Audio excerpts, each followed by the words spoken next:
Queridos hermanos, bienvenidos a su espacio Creciendo en la Palabra, una producción de la Asociación Metropolitana que llega a sus hogares semana tras semana, de tal manera que podemos comprender, meditar y reflexionar acerca del estudio de la escuela sabática. Corresponde estudiar la lección número 13 de este trimestre que hemos hablado acerca de la muerte. El título de nuestra lección, ¿qué es el hombre? ¿Qué es el hombre? Y hemos abordado los temas de la muerte y hoy hablaremos acerca de la esperanza. Para este estudio somos muy bendecidos de que tenemos nuestra arma, que es la Biblia, la palabra de nuestro Dios. Así que le invitamos para que pueda acompañarnos durante los siguientes minutos y aprendamos, para que usted pueda llevarlo a su iglesia, si usted es maestro, al igual que si es alumno, pueda comprender estos tópicos tan importantes que debemos enseñar a nuestros amigos, vecinos y familiares acerca de la esperanza que hay en nosotros. Bienvenidos, es la lección número 13. El título es El proceso del juicio. Saludamos con mucho gusto a todos los hermanos que nos acompañan en todo México, al igual que en Sudamérica, en Norteamérica, en algunas otras partes del mundo. Qué bueno. Y si tiene la oportunidad ahí de escribirnos en el chat, comparta desde dónde está sintonizando este estudio. Y gracias al Señor porque nos permite llegar pues a la lección número 13. Vamos a orar para comenzar y pidamos la bendición del cielo. Oremos. Le damos gracias, Señor, porque usted es tan bueno, es tan misericordioso. Es un Dios de amor, lleno de bondad y de misericordia. Hemos de estudiar acerca de tu palabra, esta lección acerca del juicio. Queremos suplicarle, Dios, que nos guíe, que su Santo Espíritu nos ayude a entender acerca de esta esperanza para todo aquel que cree en Cristo Jesús. Suplicamos su presencia, llene nuestros corazones de su verdad. Lo suplicamos en el nombre de Jesús. Amén. Mis queridos hermanos, para este estudio, los 3 tópicos, anótelos por favor, para que usted los pueda tener en mente. El primer tópico será los juicios de Dios. El segundo, el proceso del juicio. Y por último, es resultados del juicio. Así que en unos minutos más regresamos, vamos a una pausa y comenzaremos con la primera parte, que es los juicios de Dios. Regresamos.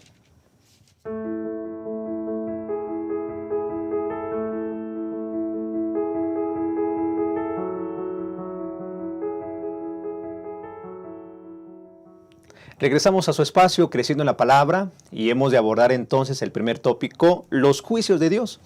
En esta mesa de estudio nos acompañan 2 pastores de nuestra asociación en la Ciudad de México y está con nosotros el pastor David Magaña.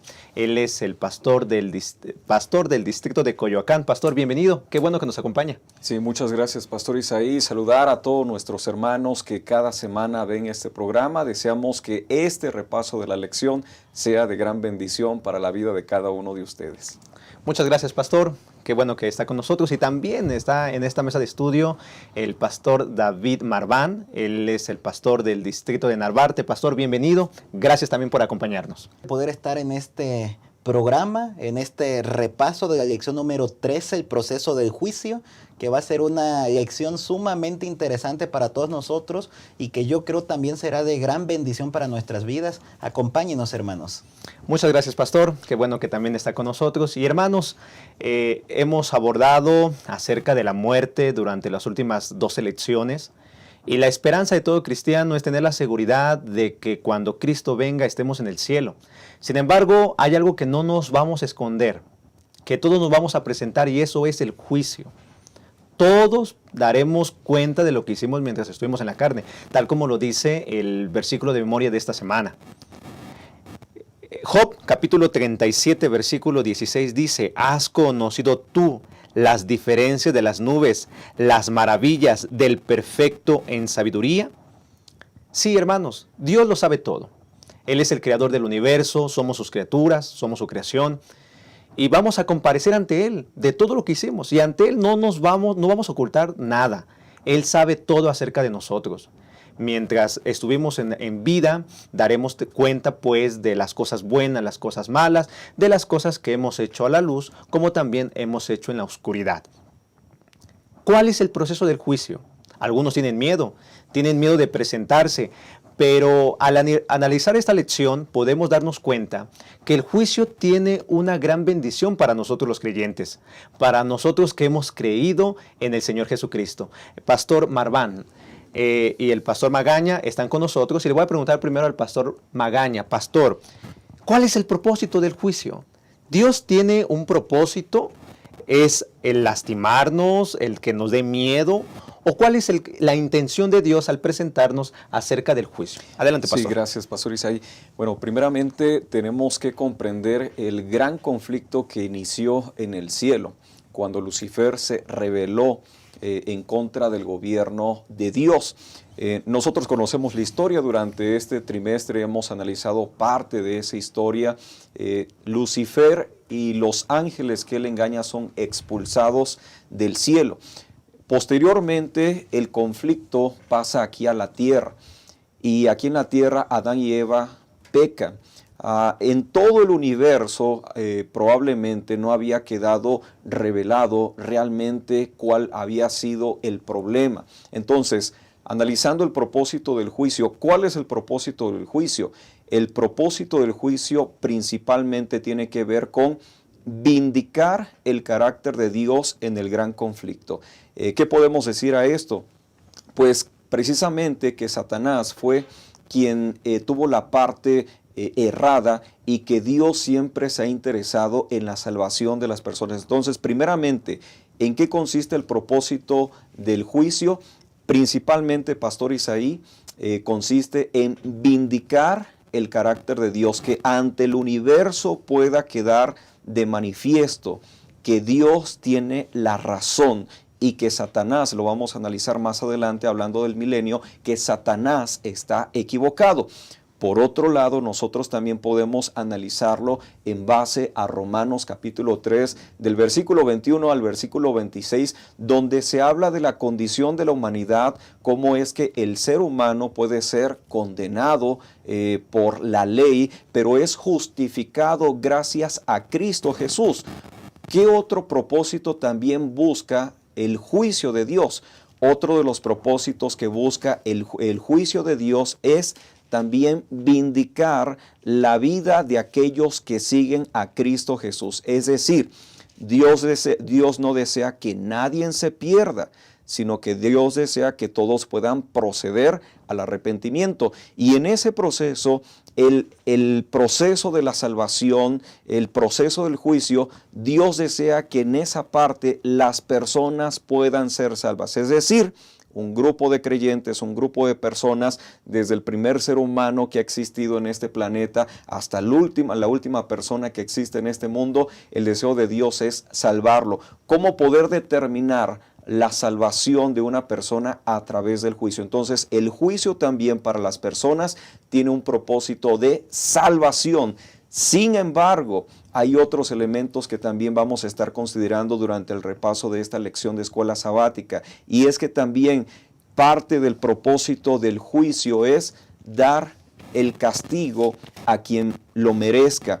Y finalmente, dentro del propósito del juicio, como lo menciona la lección de esta semana que estuvimos analizando, es que debemos de recordar primeramente que Dios es un Dios de amor, que juzga y da soluciones a los problemas de la muerte, el sufrimiento, el dolor, la injusticia y la violencia. Entonces, todas las consecuencias del pecado van a terminar en el proceso final del juicio. El proceso final del juicio, cuando se desarrolla el juicio o cuando termina el juicio, cada una de estas cosas negativas como la muerte, el sufrimiento y el dolor son erradicadas gracias al propósito, al proceso del juicio. Pastor Isaí. Muchas gracias, Pastor Magaña. Hermanos, dentro del Evangelio, las buenas noticias, pues, como dice el Evangelio, pues, es entender que tenemos un juez.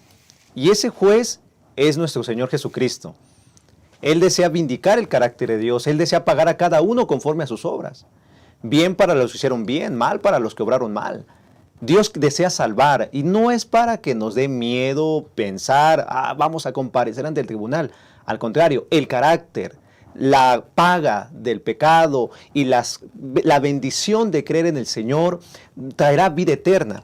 Bien dijo, aparece en el Evangelio de San Juan, allí en el capítulo 5, versículo 22, porque el Padre a nadie juzga, sino que todo el juicio dio al Hijo, para que todos honren al Hijo como honran al Padre.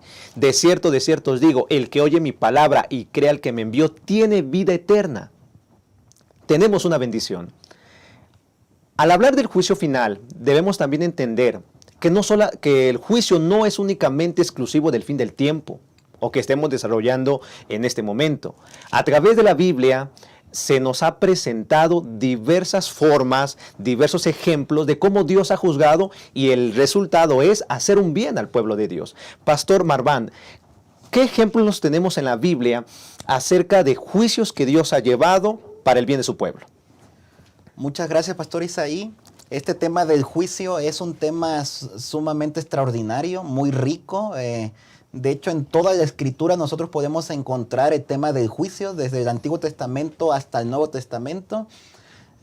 Saben que hay muchas personas que al día de hoy, inclusive en otras iglesias cristianas, que no alcanzan a percibir que Dios también es un Dios de juicio. Es decir, únicamente ven la esfera o la faceta en la que Dios es un Dios de amor, y entonces algunos dicen, inclusive predican, que al final, como Dios es amor, todos se van a salvar y que la parte de la ira de Dios o que la parte del juicio de Dios no tiene lugar en el plan de salvación. Saben que esas ideas han sido maduradas por la teología del liberalismo. El liberalismo ha arrojado algunas ideas en esa dirección. Por ejemplo, hay un eticista del siglo XX, Richard Niebuhr.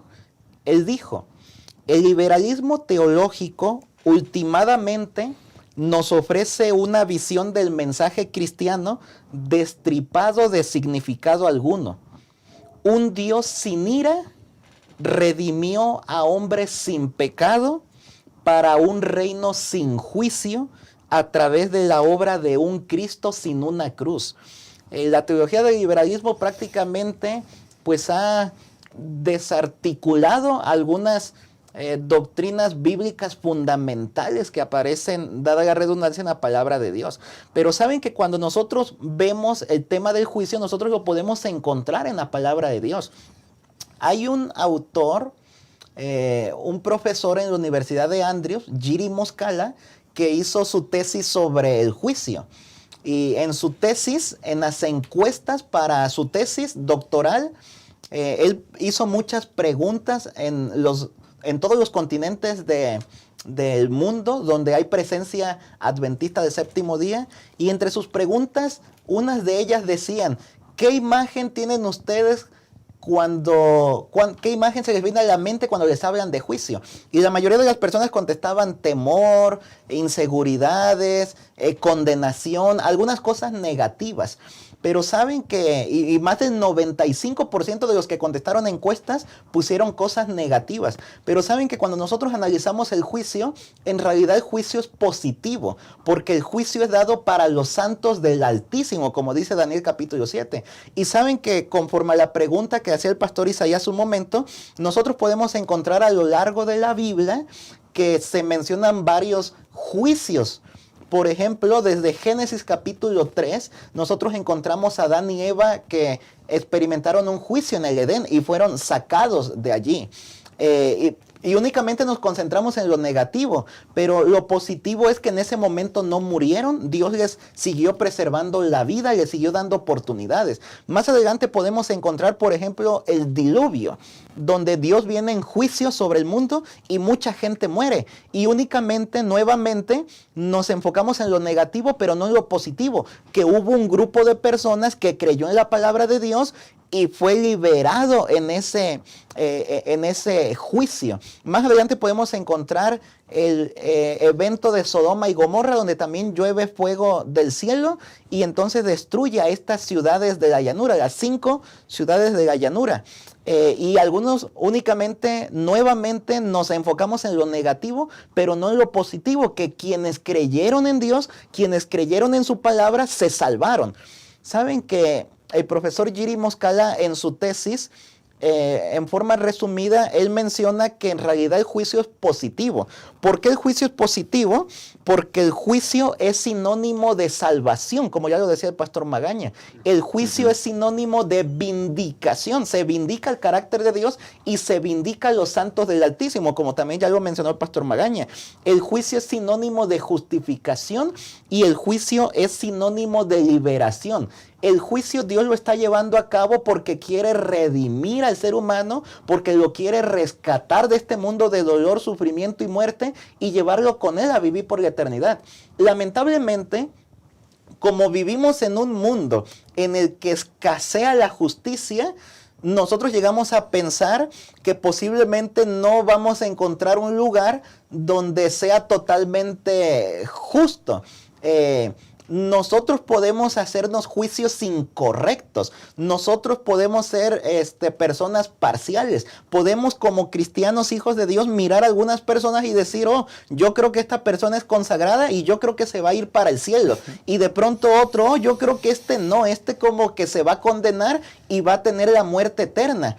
Pero saben que en realidad el único que puede emitir esos juicios es Dios. Dios es el único que conoce a la perfección a cada persona. Dios es el único que conoce no únicamente la parte externa de nuestras acciones, sino inclusive Dios conoce nuestros pensamientos, nuestras motivaciones, nuestros sentimientos y también nuestras intenciones. Por lo tanto, Dios es un Dios justo, que finalmente va a llevar a cabo un juicio justo, y por eso vale la pena confiar en Dios y en que todo lo que hace, lo hace bien en forma perfecta.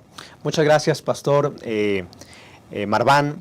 Hermanos, al hablar del juicio no es de condenación, como hemos estudiado bajo lo que los comentarios que nos han dado los pastores. Dice que el amor sin justicia se convertirá en caos y anarquía, y la justicia sin amor se convertiría en opresión y subyugación. El proceso judicial de Dios, mis queridos hermanos, tal como hemos aprendido, es una combinación perfecta. Sí, una combinación perfecta de justicia y misericordia, donde Dios hará justicia por nosotros. Pero, pastores, pastor Marván, pastor Magaña, ¿quiénes se van a presentar ante el juicio? ¿Será que en el contexto de esta lección, para los que están en el cielo, como algunos han creído que ya se fueron al cielo y ya no va a haber juicio para ellos? ¿Cómo va a estar eso? ¿Qué es lo que nos dice la Biblia? Si va a haber un juicio, entonces ¿quiénes se van a presentar? Adelante, pastor. Sí, gracias. Bueno, este tema del juicio es un tema muy interesante y es un tema muy amplio que podríamos pasar mucho tiempo el poder analizarlo, pero quiero responder específicamente esta pregunta. ¿Quiénes son los que van a participar del juicio? La respuesta la sabemos, y es que todos vamos a participar de este juicio. En 2 Corintios 5:10 encontramos una referencia donde dice: porque es necesario que todos nosotros comparezcamos ante el tribunal de Cristo, para que cada uno reciba conforme lo que haya hecho mientras estaba en el cuerpo, sea bueno o sea malo.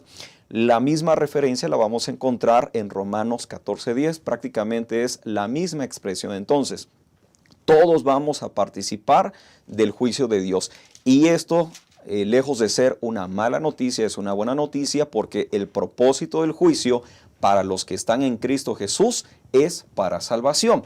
Ahora, hay algunas cosas que debemos de tomar en cuenta en relación a la participación de quiénes son los que van a entrar en este proceso del juicio. Ya el apóstol Pablo nos dice que todo. Hace unos días atrás tuve la oportunidad de ver un documental acerca de el genocidio que realizaron Alemania, los nazis, y estaba viendo que en este año 2022 todavía se están juzgando y buscando a criminales de guerra, que esto ocurrió en la Segunda Guerra Mundial. Y me llama la atención que en este documental, quienes están llevando a cabo este juicio, ellos dicen, tenemos muy poco tiempo para poder desarrollar este juicio, porque las personas que cometieron estos crímenes muy probablemente pronto se van a morir y no van a ser juzgadas conforme a una ley en Alemania, ¿no? Entonces, esto me llama la atención y esto me hace pensar que dentro de esos crímenes de guerra han habido personas que no han recibido una sentencia o no han sido juzgados, hablando terrenalmente. Pero el juicio nos enseña que todos, muy probablemente en la Segunda Guerra Mundial, muchos escaparon y no fueron juzgados como se merecían, hablando de las cosas terrenales. Pero en el juicio de Dios todos van a ser partícipes de eso. Y es que algunos pudieron haberse escapado, algunos pudieron haberse ido a otro lugar y no haber recibido una sentencia en esta vida. Lo que nos enseña la Biblia es que delante de los ojos de Dios todas las cosas están abiertas.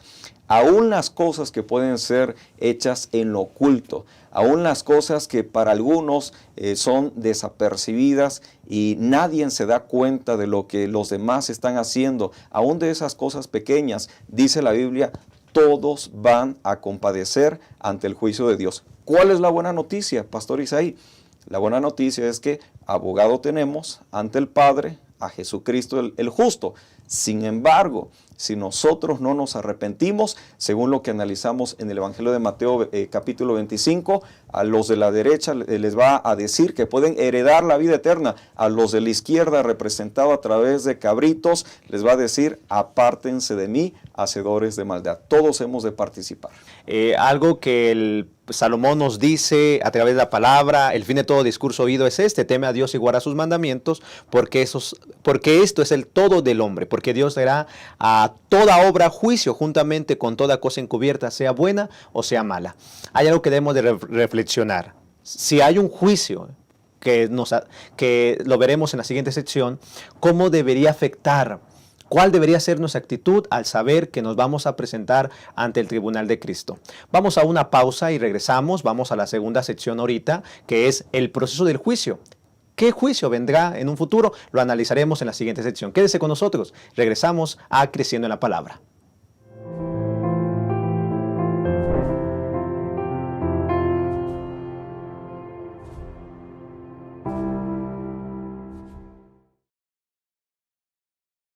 Acompañar. No somos islas. Solos no somos suficientes. Nos necesitamos unos a otros. Quien desconoce la necesidad del prójimo o deja de atenderla, no cumple el propósito de su vida, que es servir. Dios amó tanto al mundo que dio a su Hijo. Jesús te ama y dio su vida por ti. ¿Y tú, a quién amas? ¿A quién sirves? Si amas a Dios y te amas a ti mismo, entonces servirás a tu prójimo. ¿Qué tal comenzar a servir a las visitas? Puedes realizar cosas sencillas, como acompañar a una persona. Entonces invítala a la próxima reunión. Verifica si desea estudiar la Biblia o recibir oraciones intercesoras. Pídele su teléfono y llámala durante la semana para compartir amistad. Acompaña a tu nuevo amigo hacia la puerta de la iglesia al final del culto. Y tan pronto como sea posible, invítalo para una nueva programación en tu iglesia. ¿Y por qué no un almuerzo en casa? Amar es eso, demostrar interés. Amar es un estilo de vida, y esta es nuestra misión.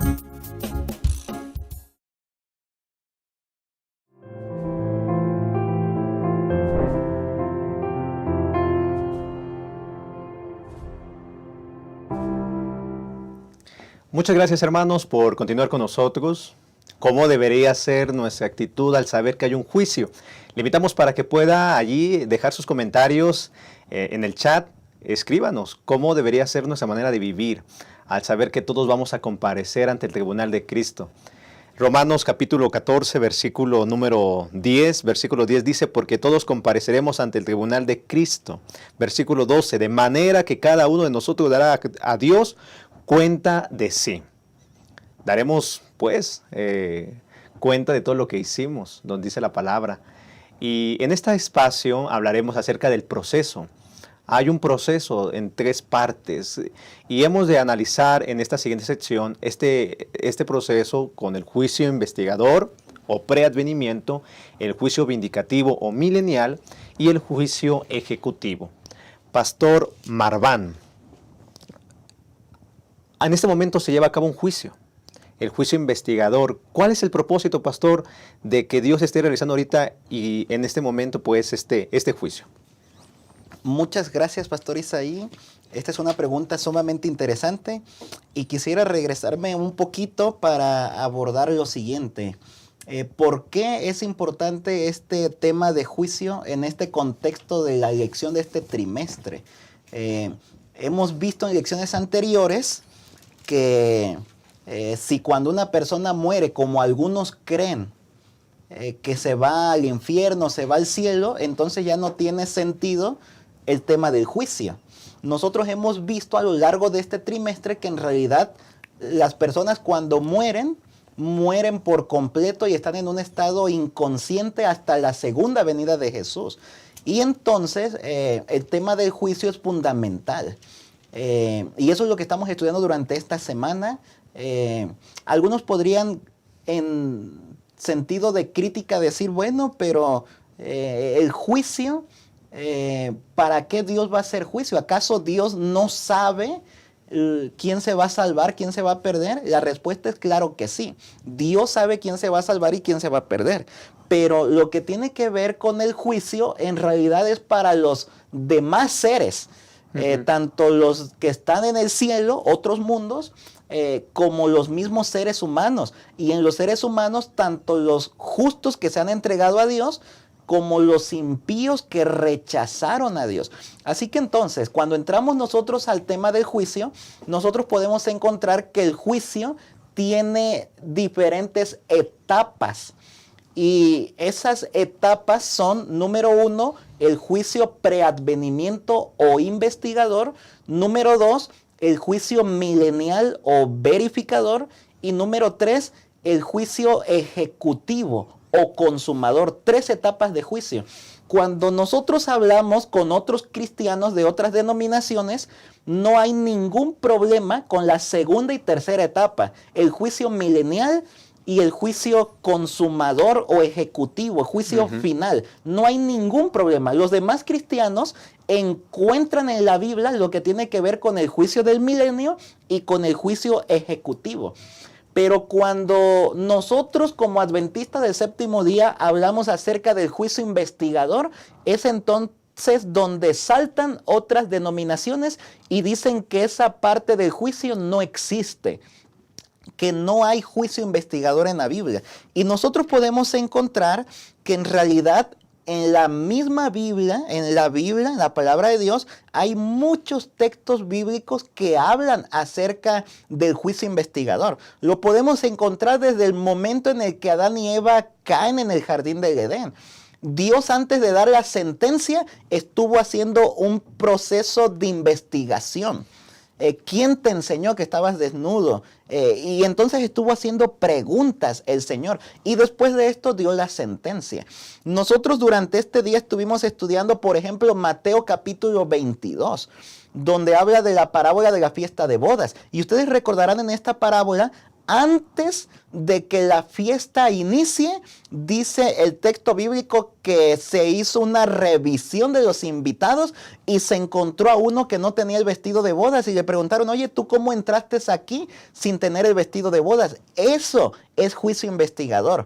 Antes de la fiesta de bodas, que la fiesta de bodas, de acuerdo a Apocalipsis 19, representa la segunda venida de Jesús. Antes de eso, se está llevando a cabo una investigación, la etapa de juicio investigador. Nosotros lo podemos encontrar en otras partes de la Escritura más. Apocalipsis capítulo 11, lo estuvimos viendo aquí. Apocalipsis 14, 6 y 7.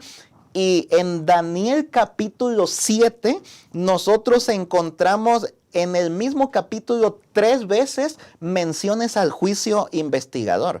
En Daniel capítulo 7 nosotros encontramos, bueno, es un capítulo profético.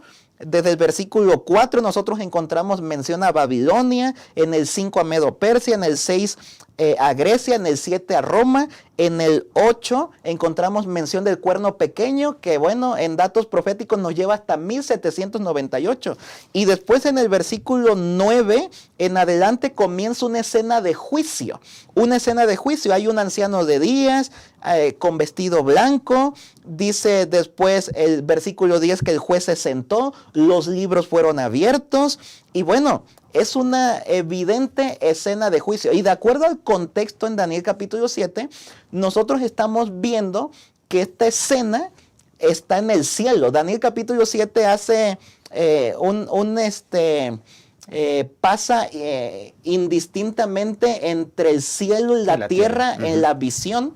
Y entonces en esta parte de la escena del capítulo 7 se encuentra en el cielo. Por lo tanto es un juicio que se está realizando en el cielo. Y esto está en el contexto de antes de la segunda venida de Jesús. Es más, inclusive por lógica, cuando el Señor Jesús viene, Mateo 25 dice que aparta a la derecha a las ovejas que se llevará y a la izquierda a los cabritos que los dejará. Y entonces la pregunta lógica es, ¿y Dios cómo sabe a quién se lleva y a quién deja en ese momento? Tuvo que haber un juicio ya, porque en el momento de la segunda venida de Jesús, Jesús no viene a hacer juicio en ese preciso momento, sino que se viene a llevarse a unos y dejar a otros. Pero nuevamente, alguno podría decir, es que es Dios. Dios ya lo sabe todo y sabe quién se pierde y quién se salva. Eso es cierto, pero los demás seres creados no lo sabemos. Así que podríamos decir en este contexto que el juicio investigador, los seres humanos no estamos presentes allí, sino que son los seres celestiales quienes están observando esa escena de juicio. De tal manera que cuando el Señor Jesús viene en la segunda venida, se lleva a unos y deja a otros, y entonces para que no salte la pregunta en los demás seres angelicales, oye, ¿por qué te trajiste a ese y dejaste al otro? Imaginemos un escenario, ¿verdad? A lo mejor en la segunda venida el pastor David Marván se queda y el Señor se lleva un narcotraficante. Y si no hubiera habido escena de juicio en el cielo, juicio investigador, los ángeles hubieran saltado. Oye, Señor, no te equivocaste, dejaste al pastor que predicaba y aparecía en la lección ahí en Creciendo en la Palabra y resulta que te trajiste al narcotraficante. ¿Qué pasó ahí? Para que no salte esa pregunta, se abrieron los libros, hubo una escena de juicio, una etapa de juicio, juicio investigador antes de la segunda venida de Jesús, para que los seres celestiales estén satisfechos de que en la segunda venida de Jesús, a quienes Jesús se lleva son los que se debe de llevar y a quienes Jesús deja son los que debe de dejar, de acuerdo a las obras que realizaron, si se entregaron a Dios, si aceptaron a Dios o no lo hicieron. Así que el juicio investigador es bíblico, aparece en la palabra de Dios. Muchas gracias, Pastor Marván. Tal como lo ha mencionado el pastor, es un juicio que se está llevando en este momento y cuando el Señor venga, pues realmente se llevará a los justos, los que son justos y estén muertos van a resucitar en aquel día. Los que están vivos y estén vivos, dice 1 Corintios 15, que serán transformados en un abrir y cerrar de ojos y recibiremos al Señor en el aire, tal como dijo el apóstol Pablo. Mientras que los impíos, los que están muertos, pues seguirán en la tumba. ¿Sí? Habrá una resurrección especial que en una lección pasada hemos estudiado, como también los que hayan hecho lo malo irán a la tumba. Dice 2 de Tesalonicenses capítulo 7 y 8, y a vosotros que sois atribulados, daros reposo con vosotros, cuando se manifieste el Señor Jesús desde el cielo con los ángeles de su poder, en llama de fuego, para dar retribución a los que no conocieron a Dios, ni obedecen al evangelio de nuestro Señor Jesucristo, los cuales sufrirán pena de eterna perdición, excluidos de la presencia del Señor y de la gloria de su poder. Sí, en aquel día los injustos que estén vivos dirán, caigan piedras sobre nosotros y escondednos de la vista de aquel que está sentado en el trono y de la ira del Cordero. Verán con miedo al Señor y estarán muertos, irán a la tumba todos los injustos, y habrá un tiempo de 1000 años en esta tierra. El apóstol Juan menciona, bienaventurado y santo el que tiene parte en la primera resurrección, o sea, en la segunda venida. La segunda muerte no tiene potestad sobre esto, sino que serán sacerdotes de Dios y de Cristo y reinarán con 1000 años. Sí, los justos estarán en el cielo por 1000 años, los impíos estarán muertos durante este periodo. Y aquí, en este contexto, se lleva el segundo juicio, la segunda etapa del juicio, que es el juicio vindicador. Pastor Magaña, ¿en qué consiste el juicio vindicador? ¿Es necesario que los que estén en el cielo testifiquen o incluso verifiquen el juicio de Dios? Sí, es correcto. Bueno, vimos anteriormente que hay un juicio previo. Este juicio previo inició, es la profecía de las 2300 tardes y mañanas que inició en 1844.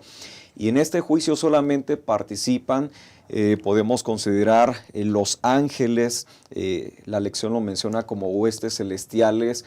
Dios participa en este juicio, pero en este otro juicio, el juicio que se lleva durante el milenio, quienes participan de este juicio son precisamente los redimidos o los santos que ascienden al cielo, heredan la vida eterna. En el libro de Apocalipsis, en el capítulo 20, en el versículo 4, da una alusión a eso y nos dice, y vi tronos y se sentaron sobre ellos los que recibieron facultad para juzgar. El contexto es que estas personas ya heredan la vida eterna y aquí ya comienza el milenio. El milenio comienza cuando Cristo Jesús viene y entonces los justos heredan la vida eterna. A partir de ese momento comienza el milenio. Y vi las almas de los decapitados por causa del testimonio de Jesús, por la palabra de Dios, los que no habían adorado a la bestia ni a su imagen, y que no recibieron la marca en sus frentes, en sus manos, y vivieron y reinaron con Cristo 1000 años. Entonces a estas personas se les da la facultad de poder juzgar. ¿Y a quienes se les da la facultad de poder juzgar? Se le da la facultad de juzgar a Satanás, a sus ángeles y a aquellos que rechazaron a Dios. Sin embargo, durante este proceso, como ya lo hemos estado comentando, hay varios elementos que se pueden recordar. Y Pastor Isaí, aquí hay algo muy importante. En el juicio, Dios no solamente da una sentencia, ya sea para salvación o para perdición, sino que parte del proceso del juicio es explicarle a las personas por qué van a tener la vida eterna, pero también se les explica por qué van a ser condenadas. Y durante el milenio también se le explica o se da la explicación del por qué ellos son justos y el por qué algunos van a ser condenados. Dentro de este proceso también se encuentra la vindicación del carácter de Dios. La acusación de Satanás de que Dios es injusto, de que Dios, sus leyes son severas durante el milenio. Nuevamente ya no se comprueba, ahora se confirma que el carácter de Dios es correcto. Se disipan todas las dudas que pudieran haber acerca de la rebelión en el universo. Y bueno, durante este proceso queda confirmado que el carácter de Dios es el carácter verdadero, el juicio de Dios es un juicio verdadero, y cuando termina este proceso de los 1000 años, entonces ahora ya hay una sentencia final y que bueno, vamos a estar analizando posteriormente cuál es la sentencia final para aquellos que rechazaron a Cristo Jesús. Muchas gracias, pastor. Se da cuenta, hermanos, Dios siempre es justo y ante el universo, ante los que son salvos y estarán con Él en el cielo, durante estos 1000 años se demostrará que el juicio de Dios es justo. En la última etapa de este proceso es el juicio ejecutivo. Pastor Marván, ¿qué es lo que nos enseña acerca del juicio ejecutivo la Biblia? ¿Cuál es el propósito de haber una tercera etapa, pues? Sí, muchas gracias, Pastor Isaí. Como decíamos hace un momento, se encuentra la etapa de juicio investigador. Es antes de la segunda venida de Jesús. Podríamos decir que es para beneficio hasta cierto sentido de los seres no no caídos, los seres angelicales, para que ellos sepan quién se salva y quién se pierde.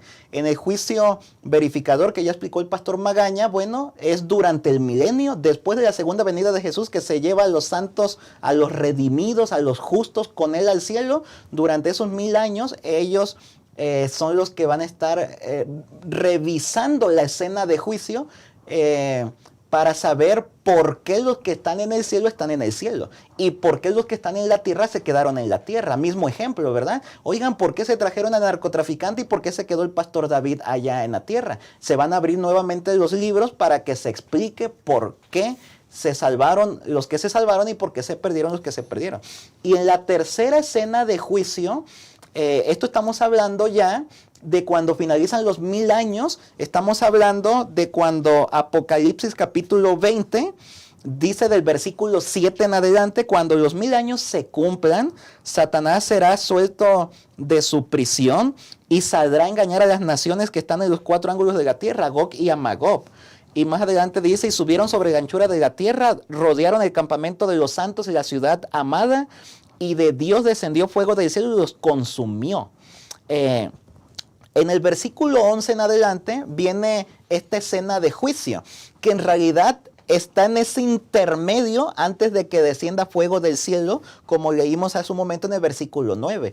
Antes de que descienda de Dios fuego del cielo, se vuelve a abrir la tercera escena de juicio. Noten que es el mismo juicio, únicamente son etapas de juicio como que para que no quede ningún cabo suelto, para que no quede ninguna duda. Ya los seres angelicales se dieron cuenta quién se salva y quién se pierda en el juicio investigador. Ya los redimidos que se salvaron, que resucitaron y se fueron con Jesús, saben quién se salvó y quién se perdió en el juicio milenial. Pero ahora faltan los impíos. Los impíos también podrían dar un salto, porque dice Apocalipsis que entonces Satanás sale de su prisión. Todos los impíos que no aceptaron a Jesús, que no se fueron al cielo, resucitan nuevamente y Satanás los convence de dar un golpe de estado. Satanás los engaña, les dice, miren, esa ciudad la tenemos que tener nosotros. Únanse conmigo y vamos a vencerlos y los vamos a sacar de allí. Y los engaña para dar un golpe de estado.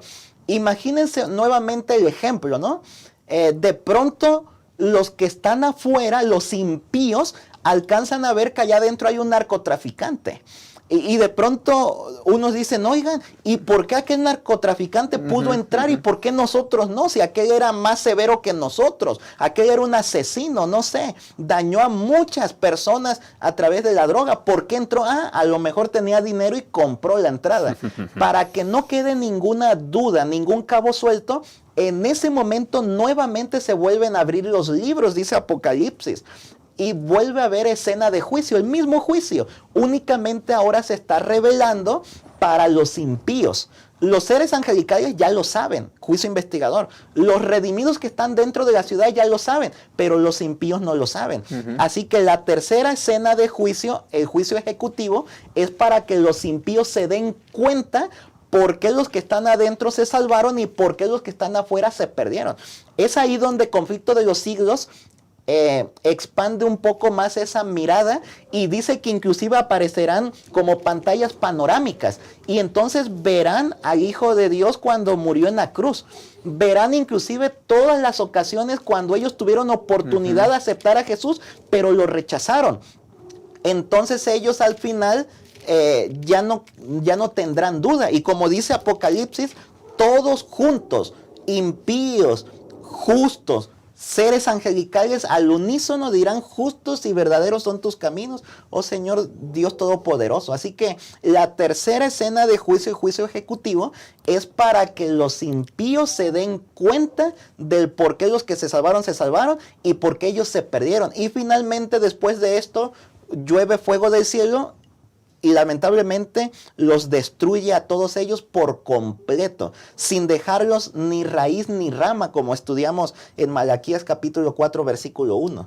Muchas gracias, Pastor Marván. Hermanos, es muy interesante que usted entienda, porque la Biblia lo presenta acerca del juicio. Y tal como le pregunté hace un momento en la primera sección, le vuelvo a preguntar a usted de nuevo. ¿Qué actitud deberíamos de tener al saber que seremos y nos presentaremos ante el tribunal de Cristo en aquel momento? ¿Cómo deberíamos de vivir? Tal como se ha mencionado, en el deseo de todas las gentes menciona que no había defecto en el gobierno de Dios, ni causa de desafecto, cuando los pensamientos de todos los corazones sean revelados, tanto los leales como los rebeldes se unirán para declarar: justos y verdaderos son tus caminos, Rey de los santos. ¿Quién no te temerá, oh Señor, y glorificará tu nombre? Porque tus juicios se han manifestado. Dios es justo. En la última sección analizaremos cuáles serán los resultados de este juicio. Le invitamos para que quede con nosotros. Escríbanos ahí en el comentario, ahí en el chat, cómo debería afectarnos esto, cuál de actitud deberíamos de tener al saber que nos presentaremos ante el tribunal de Cristo. Regresamos. Quédese con nosotros.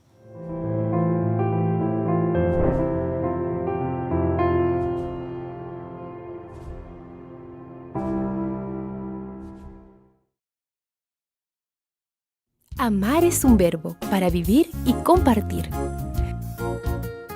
Juan decía que el que no ama no conoce a Dios, porque Dios es amor. Muestra que el amor es real en ti. Entonces anda cada día con Jesús, para mirar a los otros con los ojos del Padre. Deja que el amor de Dios motive tus pensamientos hacia los demás y tus acciones por ellos. Mira con simpatía, sin hacer ningún tipo de discriminación. Y di solamente cosas buenas sobre los hermanos. Amar. Esta es nuestra misión.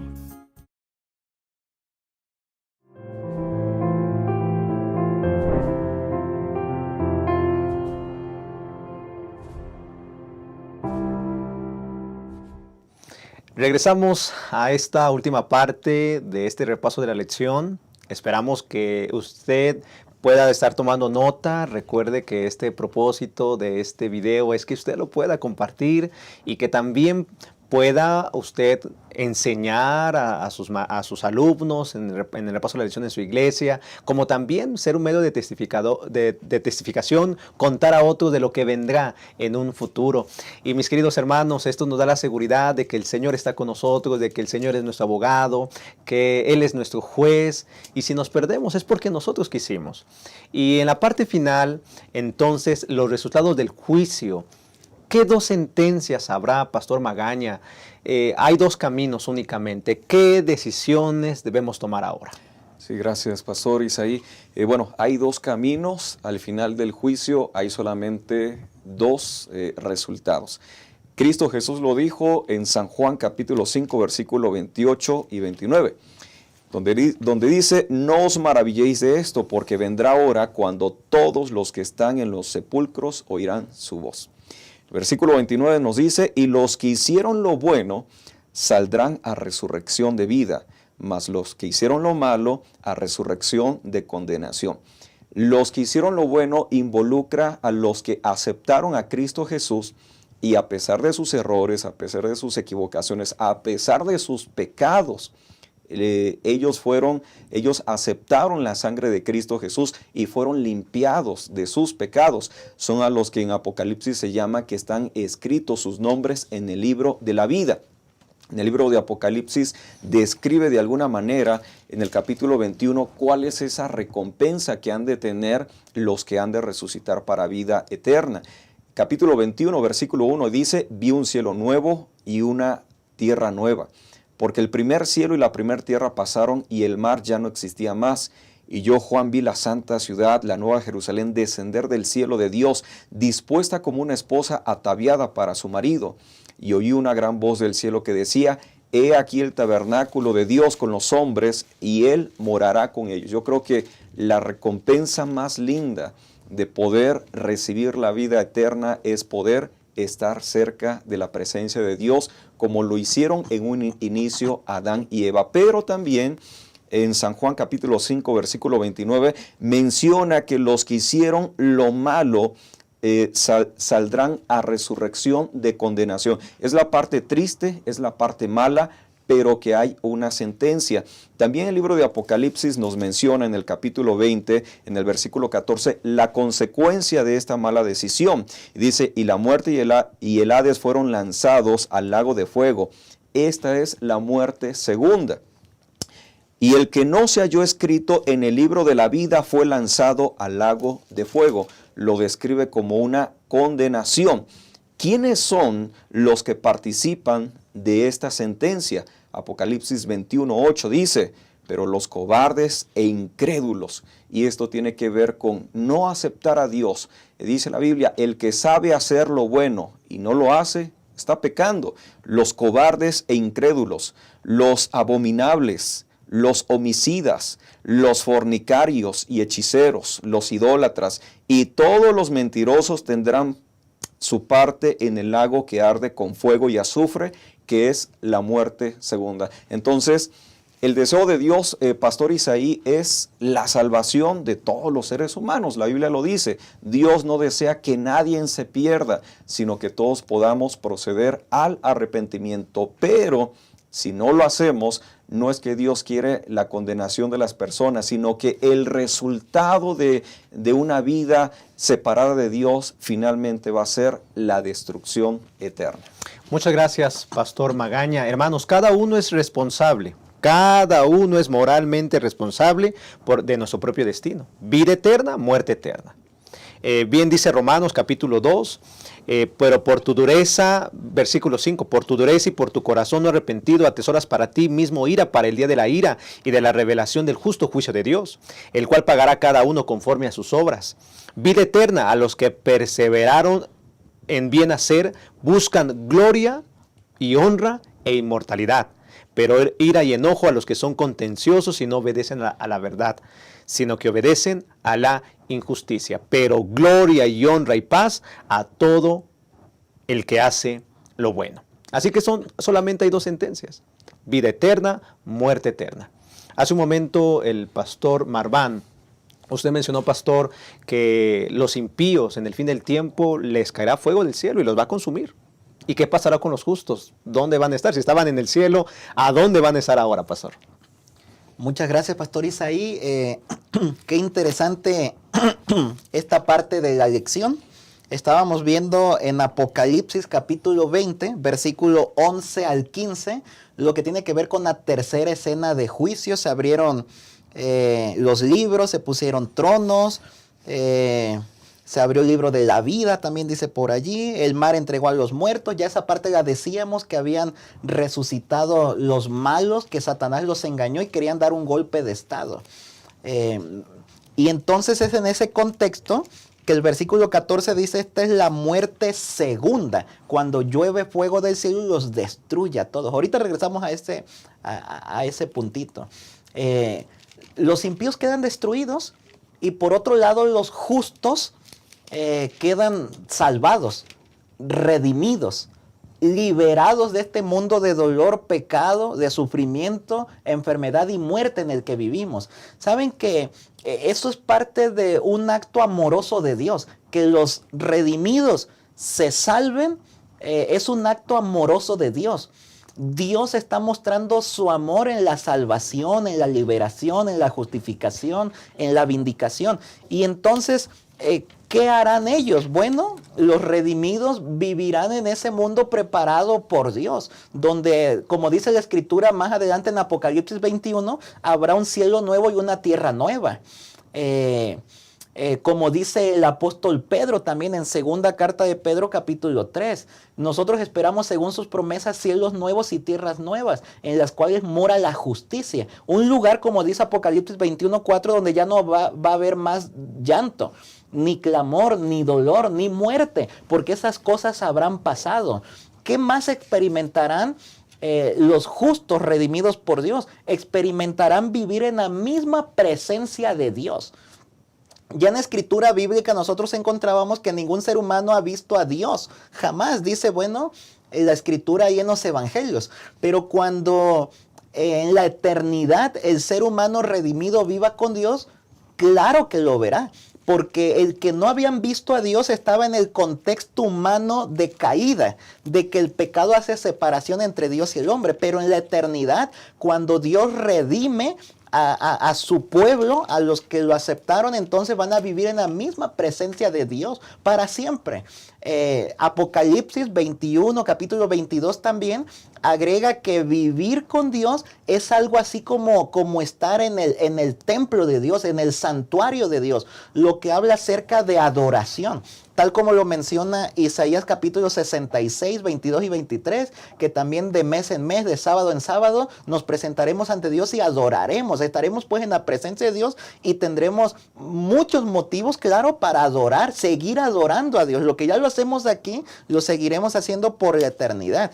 ¿Qué más harán? Bueno, serán sellados, ¿no?, para siempre con el nombre de Dios, serán pertenencia de Dios. Ya el mal nunca más se volverá a levantar porque ya no quedó ningún cabo suelto, como dijimos hace un momento. Todos al unísono reconocieron que justos y verdaderos son los caminos de Dios. Por otro lado, regresando a un puntito anterior, los impíos son destruidos. Saben que ese también es un acto amoroso de Dios. Y alguno podría preguntar, ¿cómo que un acto amoroso de Dios? Repito, al día de hoy hay muchas personas que consideran que si Dios destruye a algunos seres humanos, Dios es algo así como un tirano, como un castigador, como que eso no va con la imagen de que Dios es amoroso. Pero miren que la escritura bíblica, tanto desde el Antiguo hasta el Nuevo Testamento, menciona que finalmente Dios va a tener que ejecutar sus juicios. No todos se van a salvar. Si todos se salvaran, inclusive los malos, fíjense que ellos vivirían, ¿cómo decirlo? Como que no vivirían en sintonía con los justos redimidos. Se sentirían mal en la presencia de los justos y en la presencia de Dios. La escritura bíblica dice que Dios es como un fuego consumidor, y para ellos precisamente sería un fuego consumidor porque ellos nunca lo aceptaron. ¿Saben que una vez yo estaba platicando en un círculo con unas personas, entre ellos había unos no cristianos, y de pronto en la conversación habló un poquito acerca de religión, habló un poquito acerca de cielo, del infierno tal como algunas personas dijimos ya durante este trimestre que lo creen, que hay un lugar de tormento, que nosotros como adventistas no creemos eso. Y entonces una persona no cristiana dijo, no, a mí no me gustaría irme al cielo a vivir, ¿no? Yo ni me voy a sentir bien, dijo él. ¿Cómo me voy a ir al cielo y voy a estar ahí con gente buena? Si aquí me causa repulsión ese tipo de personas, me dan ganas de vomitar cuando estoy con gente buena. ¿Cómo voy a estar yo en el cielo con gente que esté tocando arpas y que haya música clásica? Él dijo, no, yo me quiero ir al infierno. Yo me quiero ir al infierno porque allá quiero escuchar música rock. Allá quiero estar con las personas con las que yo me siento bien, con las que puedo hablar como yo quisiera. Bueno, hay un punto a resaltar ahí, que los malos no se sentirían bien en la presencia de Dios y con otras personas justas. Así que Dios destruya a los impíos también es un acto amoroso. Es un acto amoroso de parte de Dios, porque ellos ahora sí vivirían por toda la eternidad sintiéndose mal, viviendo desdichados, sintiéndose incómodos, y eso sería un martirio para ellos por la eternidad. Eso sí sería un castigo por la eternidad para ellos, pero como un acto amoroso de Dios, Dios dice, ¿saben qué? Los voy a destruir para siempre, porque ustedes no van a poder sentirse bien viviendo en mi presencia y con todos los redimidos. Así que qué interesante el proceso de juicio que Dios realiza para el ser humano. Muchas gracias, pastor. Realmente es que la teología del juicio, entonces podemos decir, pues es la máxima revelación y demostración del amor, la verdad, la justicia de nuestro Dios. Hemos llegado al final de este estudio, mis queridos hermanos, hemos aprendido, no hay que temer, no hay que preocuparnos. Si estamos en Cristo, podemos tener esa esperanza, esa seguridad de que no va a haber condenación, si vivimos en Él y permanecemos en Él, ya que los justos juicios de Dios son rectos. Sí, y son justos. Y Dios es justo al justificar a los pecadores que lo aceptaron, confiaron en Él como su Salvador personal y le dijeron no al problema del pecado, de la maldad, y también decirle no a Satanás y a los ángeles caídos. Pastor Magaña, al llegar a esta conclusión de este estudio, ¿con qué se queda usted? ¿Qué mensaje le da a los maestros que siguen este estudio para que puedan resaltar en la lección que tienen en sus iglesias? Sí, gracias, Pastor Isaí. Hay algo que yo quiero resaltar en este proceso del juicio del cual estamos hablando, y es la esperanza que nosotros tenemos en Cristo Jesús. En la segunda carta de Juan, encontramos el mensaje y el deseo de Dios para con nosotros. Y se expresa precisamente en lo que Dios desea para cada uno de nosotros.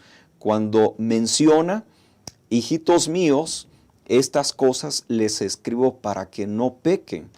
Pero si alguno de ustedes hubiere pecado, abogado tenemos ante el Padre, a Jesucristo el justo. Ciertamente en ese momento nos encontramos participando de un proceso de juicio. La buena noticia es que tenemos a un abogado que es Cristo Jesús, que intercede por nosotros. Esa es la buena noticia del juicio. Para algunos el juicio la sentencia pues ya está determinado, porque algunos ya están muertos y no puede haber un revés, no se puede llevar a cabo, una persona no se puede arrepentir una vez muerta. Pero si estamos vivos, tenemos la oportunidad de poder poner nuestras vidas a cuentas con Dios. ¿Cuál es la buena noticia? El deseo de Dios que podamos ser salvos gracias a lo que Cristo Jesús hizo por cada uno de nosotros. Que Dios les bendiga, apreciados hermanos. Muchas gracias, Pastor Magaña, por acompañarnos en este estudio. Pastor Marván, ¿qué mensaje le da a los maestros que deben de resaltar en su repaso a la lección en la iglesia? Sí, muchas gracias, Pastor Isaí. Es un gusto haber estado aquí con ustedes compartiendo esta lección. Esta lección, sin duda alguna, fue extraordinaria. Y el mensaje que nosotros deberíamos compartir con nuestros alumnos en nuestras clases es precisamente que sí, Dios es un Dios de amor, pero eso no exime su justicia. Dios es el único que puede equilibrar la justicia y la misericordia. Nosotros quizás en algún momento podemos excedernos, ser más justos que misericordiosos. O podríamos ser más misericordiosos que justos, pero Dios es el único que puede equilibrar. Dios es el único que puede mezclar a la perfección lo que tiene que ver con justicia y misericordia. Dios es amor, sí, pero al mismo tiempo también es un Dios de juicio. No hay que olvidar eso. Y por lo tanto, el juicio dice que todos tenemos que comparecer ante Él para presentar las evidencias. Es como decía el autor de la lección, nosotros somos salvos por gracia, somos salvados por fe, por aceptar todo lo que Jesús hizo, pero los resultados, las obras son la evidencia si estamos en el camino de la salvación o no, y entonces seremos condenados por nuestras obras, ¿no? Así que entonces, en esa dirección, nosotros podríamos decir que nos salvamos por fe, por aceptar todo lo que Jesús hizo, pero debemos dar evidencia de nuestros actos de que estamos siendo salvos por Dios. En lo contrario, es donde dice la Escritura que entonces seremos juzgados por todas las cosas que hemos hecho, tanto buenas como malas. Así que eso nos trae a colación a meditar que mientras estamos con vida, necesitamos entregarnos a Dios, necesitamos buscar a Dios, necesitamos pasar tiempo con Él, estudiando la Biblia, orando, asistiendo a la iglesia, compartiendo nuestra fe, involucrándonos en actividades en las que podamos estar más en comunión con Dios, porque eso es lo que va a hacer la diferencia. En la medida en la que nosotros contemplemos más a Dios, iremos viviendo en nuestra vida el carácter de Dios. En la medida en la que pasemos más tiempo con Dios, haremos actividades que a Dios le agradan. Por el contrario, si no pasamos tiempo con Dios, haremos actividades, acciones que desagradan a Dios, y finalmente esas nos llevarán pues a ser finalmente rechazados por Dios. Hay dos caminos finalmente, la vida eterna, la muerte eterna. Ojalá que cada uno de nosotros pueda tomar decisiones de vida eterna y que cada día nos acerquemos más a Jesús. Amén, amén. Muchas gracias, Pastor Marván, también por acompañarnos en este estudio, en esta mesa de estudio. Y hermanos, ¿qué actitud deberíamos de tener entonces al saber que hay un juicio? cómo debería ser nuestra forma de vivir, cómo deberíamos prepararnos para aquel día. El Señor desea que nos salvemos. Jesús, nuestro Señor Jesucristo, es el abogado, es el juez, es el sacerdote que intercede por nosotros. La obra de salvación está frente a nosotros. ¿Cómo deberíamos prepararnos entonces? Cada día entregue su vida al Señor. Cada día permanezca en Él. De tal manera que podemos ser de esa multitud que va a estar allí en el mar de vidrio, como dice el apóstol Juan en Apocalipsis 15. Dice que vio un mar de vidrio, versículo 2, mezclado con fuego, y a los que habían alcanzado la victoria sobre la bestia y su imagen, y su marca y el número de su nombre, y estaban en pie sobre el mar de vidrio, con las arpas de Dios. Y cantaban el cántico de Moisés, siervo de Dios, y el cántico del Cordero, diciendo: grandes y maravillas son tus obras, Señor Dios Todopoderoso.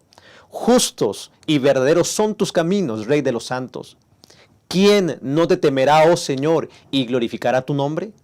Pues solo tú eres santo, por lo cual todas las naciones vendrán y te adorarán, porque tus juicios se han manifestado. Que Dios nos permite estar allá. Preparémonos. Le invitamos para que este estudio lo pueda compartir con sus amigos, familiares, con sus alumnos de la escuela sabática. Compártalo, dele like, suscríbase también a esta página, deje sus comentarios, desde dónde nos sintoniza, qué actitud deberíamos de tener, contéstela. Pero que en este día que usted está sintonizando este estudio, el Señor pueda bendecirle abundantemente y que pueda usted tomar decisiones para vida eterna. Nos encontramos la siguiente semana, si así el Señor lo permite.